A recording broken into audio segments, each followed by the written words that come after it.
Hey, little hope, welcome back to another podcast. I hope you're having a good day. And before we get started, I wanted to say two things. The first one is that I'm not wearing contacts right now, which means that I don't know how I'm looking at the camera. I don't know if I'm like blurry or anything like that. I don't know if I'm focused or like whatever. So if the video is shitty, I'm sorry. My contact is not gonna get here until like next month. So I don't know how I look right now. The second thing is completely unrelated. Is that I finally opened my OnlyFans on July 30th, I think. You're gonna be seeing this on August 7th, right? So it's been a week. And it's going good so far. Like it hasn't been for me it hasn't been a week yet. And it's going good. Right now I checked before I start recording this and I'm in the top 20% of creators. So I'm really happy with how's it going so far, and I want to say thank you for everyone who subscribed. And yeah, that's it. I don't want to get much into detail about it because I don't want to get like demonetized. But anyways, moving on to the actual podcast itself, I want to do a part two. I obviously asked people on my Instagram stories about what were some red flags that they had, and I'm gonna read the responses. I think I'm gonna read like 5 or 6 of them, and then I'm gonna talk about like 1 or 2 of my personal red flags. And yeah, I think that's it. As I said before, I'm going to be doing this into like a series. So the next time I do this, I want to do it with my sister, or I don't know, maybe like my mom or something, like a family member, you know. So yeah, I don't know. I hope you like the idea, and if you don't, then let me know in the comments and I'll do it with someone else. The first red flag that I saw here was if someone wants to break up with you or block you in the middle of an argument or whenever they get upset with you. For this one, I 100% agree that it's a red flag. However, I just want to say that I used to do it, so I kind of get why some people choose to do that. I'm not saying that it's good or that it's an appropriate response. I'm just saying that I used to do it. So if my partner were to do it with me, I will kind of get why, where they're coming from. Because I used to do it when I was like during my first relationship. Like I was 16, 17. Never mind. No, because I was a teenager back then. If a grown adult were to do that, I would end the relationship. Never mind. I don't. I get it if it's a teenager, but if you're over 18, then like you should know better. So never mind. Take it back. If you're a grown adult and you do it, I don't get where you're coming from. You're a kid. You're acting like a kid, and you should be single until you learn to do better than that. And before I move on to the next one, I just want to say that I did it once and that's it. And I only did it for like a day. I don't know, it was like a couple hours. So I wasn't being a bitch. It wasn't that long. That's what I'm trying to say. The next one is, let's see, if someone tries to sleep with you on the first date. This one, I think it depends. There's some dates that you have so much chemistry with the other person that you're gonna get a little physical. Like they're gonna be, a kiss, you're gonna make out, or straight up like have sex. So I don't think it will be like a red flag if it happened then. But if it happened when like a guy trying to force it, trying to like just have sex because they're attracted to you, regardless of like how the conversation went or like how the date went, then yeah, it is a red flag. But if it happens naturally, I wouldn't say it's a red flag. Some people say that doing something in the first day, it means that you're easy, basically. I don't think so. I feel like if it happens naturally and the other person is hot, then I get it. I get like why you will do that. And even if it was true, like if you sleep with someone on the first date, it means that you're easy. So what? Like you're still sleeping with someone that you're attracted to. So I don't think it's. I don't know. I don't think it's a red flag at all. I don't think it's a big deal. I don't think it's wrong until you decide to do it unprotected. Because, like, doing it unprotected with someone that you only met once in your life, like, that's crazy, isn't it?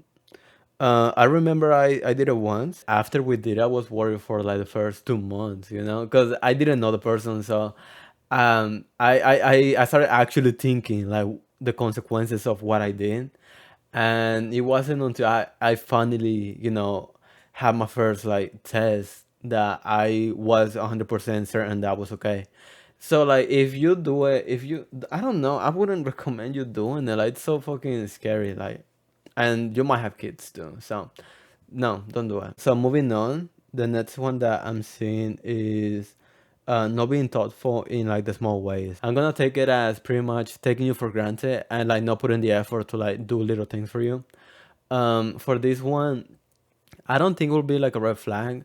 I think it will be shitty, like if my partner did that for me, like if they didn't do anything for like or 5 months anniversary or something like that. I think it will be shitty. For me, it will be a red flag if I did stuff for my other partner. Like for example, let's say I did something for their birthday, right? And if they don't do anything for me, then I think it would be a red flag. Like if it's only one sided. However, I haven't been in that position though because I am someone that does pay attention to detail. And I try to be like romantic and like make sure that the other person like knows that I like them. Um, so I haven't been in that situation where I did something for someone else and they didn't do it for me. And I wanna say that I'm a grown adult and it wouldn't matter to me, but I feel like I would start crying or something if they forgot something, that was meaningful to me, even if it wasn't to them, but like, I said that it was important to me or that it was something that mattered to me and they didn't do anything about it. I I don't know, bitch, but I'm like 90% sure that I will cry if it happened. I will probably have a conversation about it. I will tell them like, hey, this is important to me. I want you to. I don't know, because I don't want to say like, hey, do something about it, or like, hey, give me a gift. Like, I don't want to say that. So I don't know how I'll approach it either. Never mind. I don't know. I usually know about this type of stuff, but this time I don't. I don't. Because the thing is, you can't really blame the other person because they have other stuff in their head. Like they have, work or like other the stuff, basically, like with their family, their friends.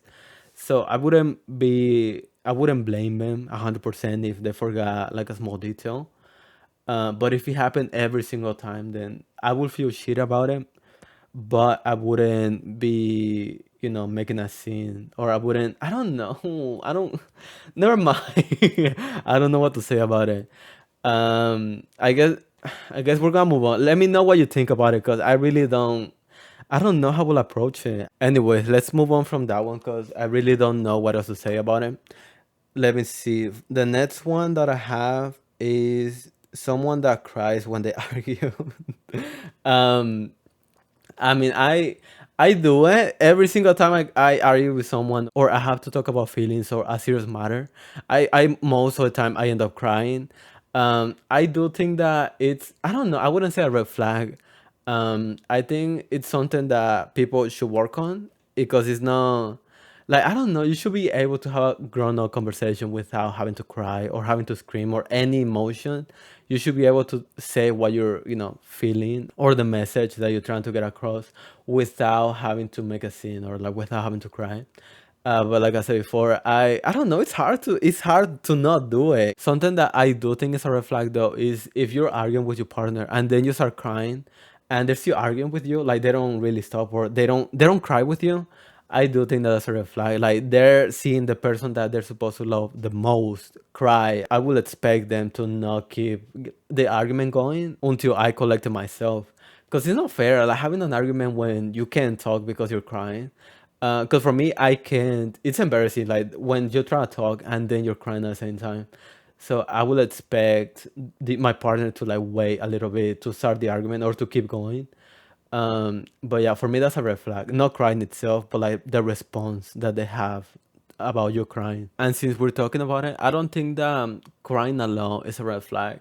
Like crying for watching movies or like I don't know. I don't know what's another situation where you cry. But I don't think that's a red flag. I don't do it. I don't go to that extreme.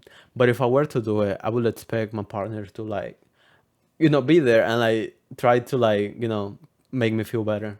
So I don't know, for me I don't think crying itself is a red flag any situation, unless you're doing it to like on purpose, so for me I mostly pay attention to like the response that you get once you start crying, because I don't know, you should feel something if you watch the person that you like or anyone cry, even if you think that the reason itself is dumb. The fact that they're crying, it means that it's important to them, or it means that I don't know, they don't have control over their feelings. So okay, I'm gonna move on to the last one, which is if they don't offer to pay first, or at least pay half of it. I don't think it's a red flag. I don't think it is at all. Something that I used to do when I used to go on dates was me saying something like, "Hey, thank you for paying, by the way," or "Thank you for inviting me here and paying," something like that. Before we like at the beginning of the date, and I would see like the reaction of the other person, and if they got like offended or if they made like a comment about it, I I 100% will know that I wouldn't want a second date. But if they just, I don't know, laugh about it or they just go along with it, then yeah, like I wouldn't. I will go on a second date with them, and also I wouldn't mind paying for them. So that's something that I used to do. I don't really mind if the other person doesn't offer to pay. I don't mind doing it. I don't think it's a big deal. I think it's a red flag if you're like expecting it or if you feel like entitled about it. But overall, I don't think if the other person doesn't offer to pay even half of it, I don't know. I'm okay with it. Most of the dates I've been with, they have offer, so I haven't been in that situation where I didn't have any money and then I also had to pay for the food. So yeah, no, that's on you. Like you need to pick better people to go out with, because that has never happened to me once. So yeah, no, that's a you problem. Okay, I'm just gonna hurry for the last part of the podcast because I just realized that my camera is not working anymore. So for my personal red flags, for me a red flag is if they don't know how to drive. Like I'm not talking about the people who don't have access to a car, because I get it, like it's tough out there.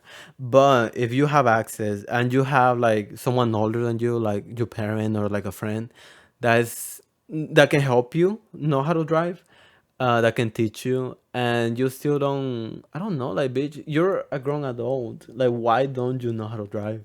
Even if you don't have a car, even if you don't need it, like you still need like a license. So for me, because I have friends that will take like the passports whenever they wanted to go out and like drink, and that shit's so embarrassing. Like it's so extra. So for me, that's something that you should at least try to do, even if you're not gonna have a car soon, anytime soon. I feel like it's still like a good skill to have. Like I don't know, like don't rely on your friends for transportation. So just get it. For me, I studied the day before and I passed the test.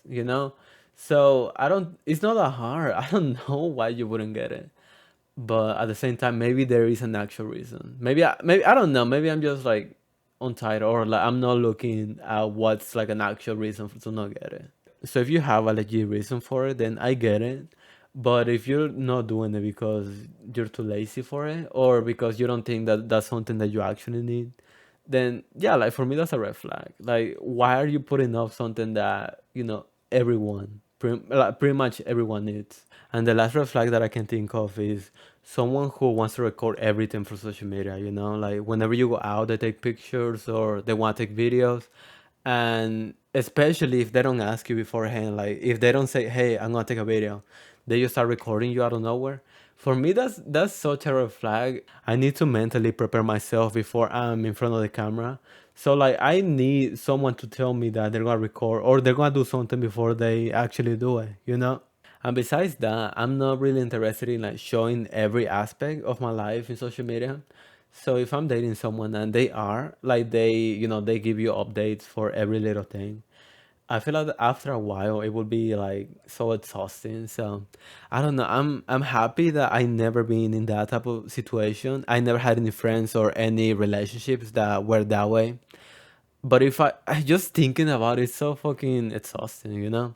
But at the same time, I feel like that's my own insecurities talking, because I never had someone take a picture of me, and then when I actually look at the picture, I look bad, or I look in the way that in my head I think I look. That has never happened. So maybe I'm just being a little bitch about it. But still, I don't want anyone to like. I don't know. I don't want someone to make social media like the whole life and update every single thing that they do. And I think that's it for this podcast. I hope you liked it. I hope that you have fun, and if you have any other red flags that you want me to talk about for the next for part 3, let me know in the comments. And yeah, that's all I have to say. Thank you for listening. If you listen to the whole thing, I appreciate it, because I'm still surprised that people listen to me for like 10-20 minutes of me just talking about random stuff. So if you do, like, I do appreciate it. And I hope that you don't get bored during them. And yeah, thank you.